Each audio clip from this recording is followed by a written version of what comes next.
Et une fois rentré du Caire, le président du Faso a reçu à Kosiam une délégation de la Commission de l'Union africaine. Cette délégation est en tournée dans les pays du G5 Sahel. Elle est allée évoquer avec le chef de l'État le projet de réforme de l'Union africaine et réitérer le soutien de l'UIA aux pays du G5 Sahel dans la lutte contre le terrorisme. On fait le point avec Gérard Sommet et Draman Dadzian. La Mi-Sahel. La mission de l'Union africaine pour le Sahel est à Ouagadougou, dernière étape de sa tournée dans les pays du G5 Sahel. Moussa Faki Mahamat est là pour saluer l'initiative du rehaussement des effectifs de la force commune du G5 Sahel à 10 000 hommes. Le dossier est actuellement sur la table du Conseil de paix et de sécurité de l'ONU, dit-il. Et au président du Faso, il réitère le soutien de son institution dans la lutte contre le terrorisme et l'insécurité transfrontalière.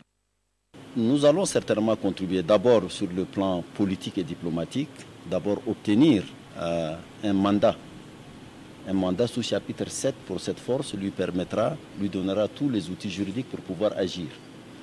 Elle va agir dans un environnement difficile, dans un contexte tout aussi difficile. Également, par notre plaidoyer, nous allons contribuer également à équiper cette force. Le financement de l'Union africaine, voilà qui est également au menu de cette rencontre. Les chefs d'État ont pris l'engagement de s'assumer. C'était en 2016 à Kigali. Et Moussa Faki Mahamat de faire le point au président du Faso.